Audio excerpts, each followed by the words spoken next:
Look, I need to tell you about the most insane situation I ever got myself into. And honestly, I'm still processing how everything went sideways so fast. I'm Jennifer. I'm 41. And about 2 years ago, I thought I'd found the answer to all my problems in this guy who seemed to understand what it meant to be a real parent. When I met William, I was barely holding it together. I had 2 kids from my previous marriage, a full-time job, bills stacked like Jenga, and barely enough patience to manage bedtime without crying in the laundry room. So when this tall, soft-spoken, responsible man came into my life and didn't flinch, when I told him I was a single mom of 2, I thought, finally, a grown-up. He had kids, too. 2, just like me, and that made me feel like he got it. Like, really got it. We weren't playing house. We were both doing the real thing. Custody exchanges, school meetings, late-night fevers, and exhausted grocery runs. Our first few dates were almost comical. We'd swap stories about picky eaters and tantrums like we were swapping war stories. For the first time in years, I felt seen. It started off slow, and honestly, that was fine with me. We had so much in common, and it was nice to just talk to someone who didn't expect me to explain why I couldn't just get a babysitter for a random Friday night. William got it. He had his kids every other weekend, sometimes more, and I thought, this is it. This is someone I can build something real with. But here's where it started to shift. Quietly at first, almost too subtle to notice. I remember the first time all 4 of our kids were in the same house. It was chaos, sure, but manageable. My daughter clashed with his son, and my youngest got jealous when he tucked in his daughter before mine. But I chalked it up to an adjustment period. Blending families is messy, right? Then one day, we were planning a little weekend trip, and he suggested we rotate who gets to pick the activity, his kids, mine, then ours. That word, ours, made me pause. We didn't have an ours. Not yet. And that's when I felt it, that unspoken line in the sand. I didn't want to admit it, but I'd been holding on to this internal ranking system. My kids first, always. His, optional. It wasn't even malicious. It was protective. I'd been through the ringer with my ex, seen how quickly people could walk away.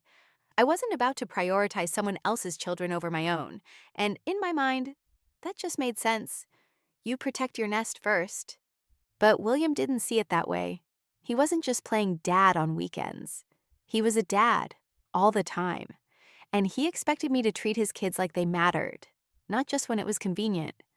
The real breaking point? Christmas. We had just moved in together. There were 4 stockings hanging on the wall, mine, his, and the 4 kids. He asked if we should get something embroidered that had everyone's names. I said sure, for me and my kids.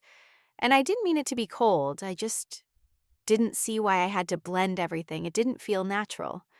Later that night, we were wrapping presents, and I said, half joking, half not, let's be real. My kids come first. His are just extras. I laughed. He didn't. He put down the wrapping paper and looked at me like I was someone he didn't recognize. And I guess in that moment, I was. You know they're not extras to me, he said. They're my entire world. I shrugged. That's fine, but I'm not their mom. I'm not going to pretend I am. You don't have to pretend, he said. But you can't keep treating them like they're intruding on your perfect little setup. This isn't your house. It's our house. And there it was, that word again. Ours. I didn't say anything that night, but I should have. Instead, I pulled further away. I made sure my kids got the biggest gifts. I made accidental plans that left his kids out. I played it off like I was just juggling too much, but really I didn't want to share. I didn't want to blend. Then I found out I was pregnant. I was shocked. At 40, with 2 kids already and barely making my life work as it was. But William was thrilled. He said it was a sign that now we'd have a real reason to become a true family. One unit. And I told myself I could do it, that once we had a baby together, maybe I'd see it all differently. Maybe I'd finally feel what he felt. But that didn't happen. Instead, everything got worse. I became territorial. My hormones were a mess. I was short with his kids, dismissive. I kept reminding him that my children needed more, that this new baby would need more. And the final nail, I said out loud, "Your kids are not my responsibility. I didn't sign up to raise someone else's children." He just stared at me. No yelling, no fighting, just that same quiet disappointment I'd seen that night by the fireplace. 3 weeks later, he left. No dramatic exit. Just packed a bag, kissed our baby on the forehead, and said, "I hope one day you understand what you lost."